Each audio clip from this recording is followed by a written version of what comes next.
नमस्कार दोस्तों, आज हम फिर महाभारत के बारे में बात करेंगे। कल हमने बात की थी कि महाभारत कहीं से भी हक की लड़ाई नहीं है, गलतियों की निशानी है, धर्म की लड़ाई है।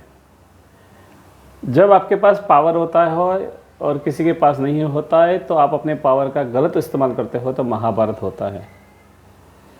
गांधार देश की राजकुमारी थी गांधारी, जिसकी आंखें थी और उसकी जबरदस्ती से शादी की गई धृतराष्ट्र से, जो अंधे थे। अंधे की शादी देखने वाले से करना गलत नहीं है, पर वहाँ पे प्यार होना चाहिए। अगर प्यार नहीं है, जबरदस्ती से हो रही है, तो वो अधर्म है। इसका बदला गांधारी का भाई शकुनी लेता है और उसी वजह से ये पूरा महाभारत होती है।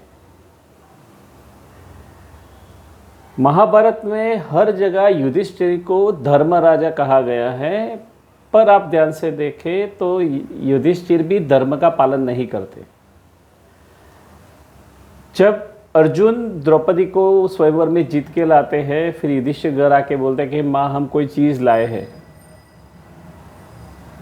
अब एक इंसान कहाँ से चीज़ हो गया, और वहाँ अंदर से कुंती भी बोलती है, जो भी लाया हो 5 लोगों में बांट लो। माँ बाप की आज्ञा का पालन करना गलत नहीं है, माँ बाप जो बोलते हो करना सही है।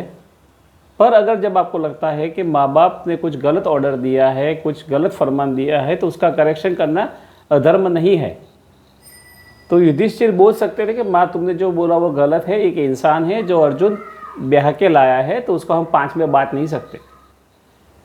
पर युधिष्ठिर ने धर्म का गलत मतलब निकाला कि माँ ने बोला है तो हमें करना पड़ेगा, तो द्रौपदी को 5 लोगों के साथ शादी करनी पड़ी। अगर आपकी किसी के साथ शादी होती है तो ये ज़रूरी नहीं है कि आप उस इंसान के मालिक हो गए और आप जब भी चाहो उस इंसान का यूज़ करो। जब युधिष्ठिर और पांडव कौरव के बीच में जब वो एक खेल होता है, तो उसमें युधिष्ठिर द्रौपदी को पूछे बिना उसको दांव पे लगा देते हैं। ये कहीं से भी धर्म नहीं है। किसी इंसान को अपने स्वार्थ के लिए, अपने माने हुए धर्म के लिए दांव पे लगाना कहीं से भी धर्म नहीं है, ये अधर्म है।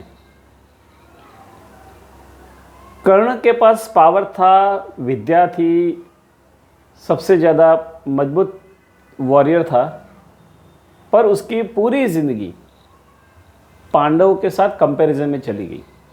अगर आपके पास पावर है तो अपने आप को पुरवार कीजिए, अपनी ज़िंदगी को संवारिए। किसी और के साथ कंपैरिजन में करते रहोगे तो ज़िंदगी महाभारत ही होगी।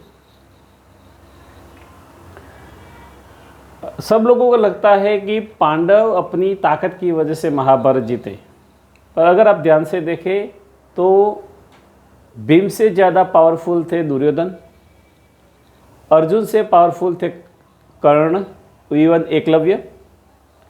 कहने का मतलब, अगर भगवान कृष्ण पांडवों का साथ नहीं देते तो ज़्यादा से ज़्यादा 1 हफ्ते में पूरा युद्ध खत्म हो जाता।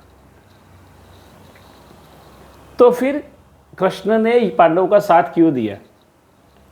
ऐसा नहीं है कि पांडवों ने भी धर्म किया था, पांडवों ने भी अधर्म किया था, पर उस युग के जितने भी लोग थे उसमें सबसे कम अधर्मी पांडव थे। इसीलिए लॉर्ड कृष्णा ने उनका साथ दिया। लॉर्ड कृष्णा चाहते तो वो खुद अकेले ही युद्ध खत्म कर सकते थे, लेकिन वो ऐसा नहीं करते कि वो हमेशा कर्म में मानते हैं, सब कुछ अपने आप नहीं कर लेते। अगर आपके पास पावर है, अगर आपके पास कोई विद्या है, तो उस विद्या को ऐसे इंसान को देना चाहिए जो उसके काबिल हो, ना कि वो आपका भाई हो, आपका बेटा हो, आपका पापा हो, आपकी बेटी हो, उसको दे देना चाहिए। द्रोणाचार्य भी यही गलती करते हैं। ब्रह्मास्त्र चलाना बहुत ही मैच्योरिटी का काम है, बहुत ही बुद्धि का काम है, बहुत ही धैर्यशील का काम है। उनका बेटा अश्वत्थामा इतना मैच्योर नहीं था, इतना इंटेलिजेंट भी नहीं था, फिर भी सिर्फ उनका बेटा है, इसी वजह से उन्होंने उसे ब्रह्मास्त्र चलाना सिखाया। इसकी वजह से अश्वत्थामा को जब ब्रह्मास्त्र का यूज़ नहीं करना था, कृष्ण ने उनको बोला कि अश्वत्थामा मत करो, फिर भी अश्वत्थामा ने जस्ट बिकॉज ऑफ अपने गुस्से की वजह से, अपनी इमेच्योरिटी की वजह से ब्रह्मास्त्र का यूज़ किया और महाभारत का सबसे बड़ा डिजास्टर किया। कहने का मतलब यह है कि जब भी आप मैच्योरिटी से नहीं, इमेच्योरिटी से बिहेव करेंगे, सही तरीके से डिसीजन नहीं लेंगे, पक्षपात करेंगे, तो महाभारत होनी तय है। Thank you.